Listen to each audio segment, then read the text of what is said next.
Oh, sure. I have a job. She has a job. And if you notice, the shade has taken off, and it's we're under. I want to thank you, Carol. I want to thank MoveOn, DFA, and all the other organizations, AFL-CIO, for being here. But most importantly, I want to thank you guys for coming out today.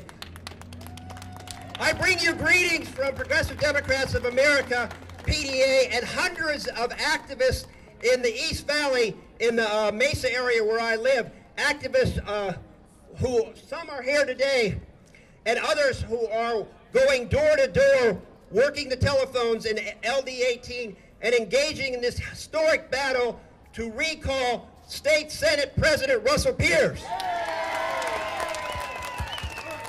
We are here today because we need to get our house in order. We are here because we need to put America back to work. We demand jobs, jobs, and more jobs. But we are here also because the political tide is turning. Young people all over the country, supported by some of us old farts, are protesting, marching, occupying, and demanding accountability because the system has failed us all. What started in New York City spread to D.C., Boston, San Francisco, Denver, and here in Arizona. We have occupations in Flagstaff, in Tucson, in Sedona, in Prescott, in Yuma, and in Bisbee, Arizona. And at 12 o'clock today, it will also be here in Phoenix. 200 cities across the country will be having occupations today. Protesters are shining a light on the most powerful economic and political forces that are standing in the way of progress. They are aiming a big spotlight on Wall Street, on the big banks, on the corporations like General Electric who pay no taxes, on big lobbyists, on political parties and their leaders. No one is exempt, certainly not the Tea Party Republican, Republican-led Tea Party, and even Democrats. There are corporate Democrats out there who will quickly go against the 99% when lobbyists start waving money in their face. So what does this have to do with jobs? Yes, we need to support the president. We need to support the president's job bill. We need to let our senators and representatives know how we feel. We need to expose and embarrass them when they continue to support Wall Street and leave Main Street out of the cold. But that's not enough. Real unemployment as it climbs toward 20%, several 100,000 jobs under the Obama plan will not cut it. Look, people, we have over 25 million people unemployed or underemployed in this country. We have over 50 million people without health care. There are 47 million people below the poverty level. We have people losing their homes, mortgages in the red, students in default, families being torn apart because of a broken immigration system, and endless, illegal, costly wars are being fought. We need to fight for a more fundamental, long-lasting change.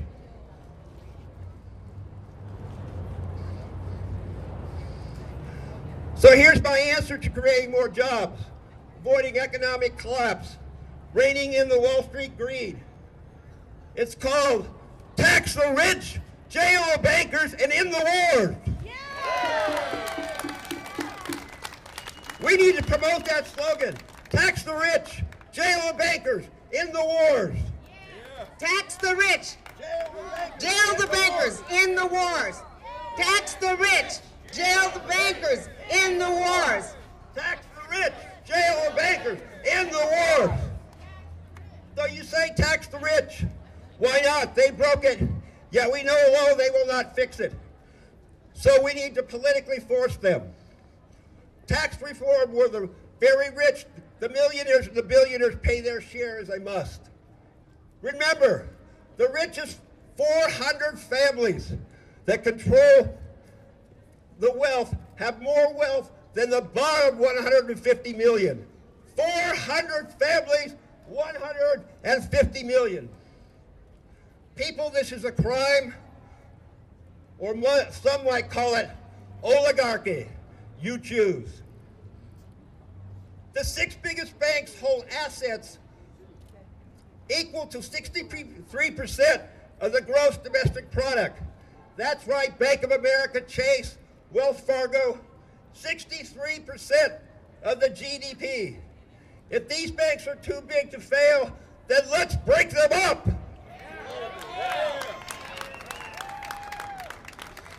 They talked a little bit earlier about solutions. Here's a solution. How about a financial transaction tax? A small 0.5% government tax on each and every Wall Street speculation, on each and every Wall Street transaction. That would raise millions of dollars that can be used for jobs. You say jail the bankers. You're damn right. Bankers, more like gangsters to me.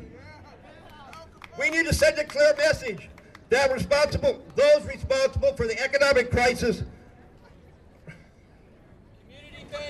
those responsible for the economic crisis should be sitting in a jail cell instead of roaming the halls of Congress seeking more special favors from corrupt politicians. One of the main concerns of the Occupy Wall Street movement of the 99% is the absolute hypocrisy of the 1%. They take bailouts from taxpayers and in turn give themselves millions in bonuses. The people demand accountability, and what a better way than to jail 200 or 300 bankers and hedge funds managers who got us into this mess in the first place.